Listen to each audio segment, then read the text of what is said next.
थोकिन सुन लो, थोकिन सुन लो गा भाई, थोकिन सुन लो, थोकिन सुन लो गा भाई, थोकिन सुन लो, थोकिन सुन लो गा भाई, थोकिन सुन लो, थोकिन सुन लो गा भाई तुरी मन के बयान, धर के ध्यान थोकिन सुन लो, थोकिन सुन लो गा भाई तुरी मन के बयान, धर के ध्यान थोकिन सुन लो, थोकिन सुन लो गा भाई तुरी मन के बयान, धर के ध्यान थोकिन सुन लो, सुन लो गा भाई तुरी मन के बयान, धर के बयान थोकिन सुन लो।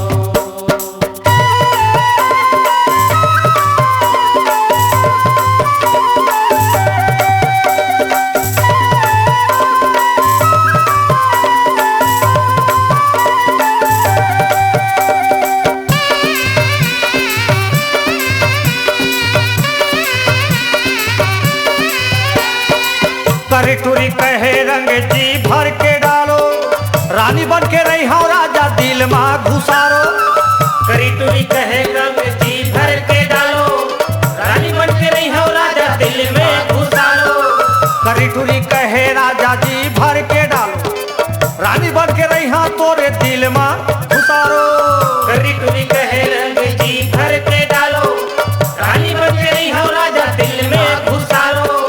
कहे पतरंगी तोर रंग मेरे जादू, कहे पतरंगी तोर रंग मेरे जादू, मोला रसगुल्ला कई के खा ले रे बाबू थोकिन सुन लो, थोकिन सुन लो गा भाई तुरी मन के बयान, धर के ध्यान थोकिन सुन लो, सुन लो गा भाई तुरी मन के बयान, धर के ध्यान थोकिन सुन लो, हाथों पर सुन लो गा भाई तुरी मन के बयान, धर के ध्यान थोकिन सुन लो, सुन लो गा भाई तुरी मन के बयान, धर के ध्यान थोकिन सुन लो।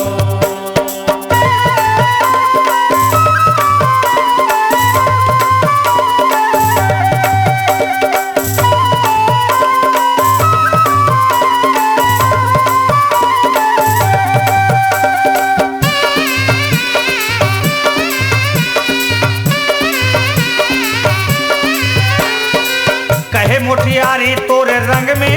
कमाल, कहे मोटियारी तोरे रंग में कमाल, ऐसे डारे राजा हो गए तरी ऊपर लाल, कहे मुटियारी तोरे रंग में कमाल, कमाल ऐसे डाले राजा हो गए तरी ऊपर लाल, कहे मोटियारी तोरे रंग में कमाल, ऐसे डारे राजा रे हो गए तरी ऊपर लाल, कहे मुटियारी तोरे रंग में कमाल, कमाल ऐसे डाले राजा हो गए तरी ऊपर लाल, कहे सवरंगी राजा सुनो मोरी बात, कहे रवरंगी राजा सुनो मोरी बात, होरी के मजा ले ले चेपटी के सेवा थोकिन सुन लो, थोकिन सुन लो गा भाई तुरी मन के बयान, धर के ध्यान थोकिन सुन लो, सुन लो गा भाई तुरी मन के बयान, धर के ध्यान थोकिन सुन लो, सोकन सुन लो गा भाई तुरी मन के बयान, धर के ध्यान थोकिन सुन लो, सुन लो गा भाई तुरी मन के बयान, धर के ध्यान थोकिन सुन लो।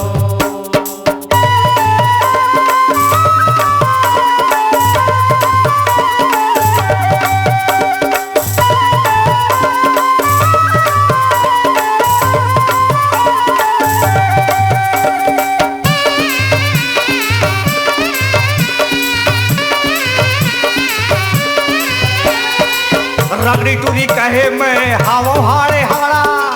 रंग खेले आवे राजा रे खाली मोर पारा, रगड़ी टूरी कहे हाँ मैं हाड़े हाड़ा, हाड़ा रंग खेले आगे राजा काली मोर पारा, रगड़ी टूरी कहे रे मैं हावो हाड़े हाड़ा, रंग खेले आवे टूरा रे काली हमर पारा, रगड़ी टूरी कहे मोरे रवा हाड़े हाड़ा, रंग खेले आगे राजा काली मोर पारा, कहे गजाला तोर रंग लाली नीला, कहे गजाला तोर रंग नारी दिला,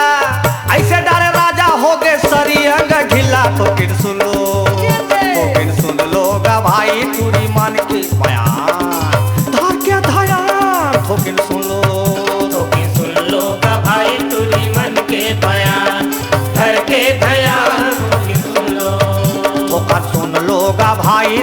धार के धायान ठोकिन सुन लो सुन लो का भाई टूरी मन के बयान घर के ध्यान ठोके सुन लो का भाई टूरी मन के बयान धार के धायान ठोकिन सुन लो सुन लो का भाई टूरी मन के बयान घर के ध्यान ठोके सुन लो का भाई टूरी मन के बयान धार के धायान ठोकिन सुन लो सुन लो का भाई टूरी मन के बयान घर के ध्यान सुन लो। बोलो पारा वाली टिन्नी की जय। बोलो गजाला बाई की जय। बोलो मोरोहो की जय।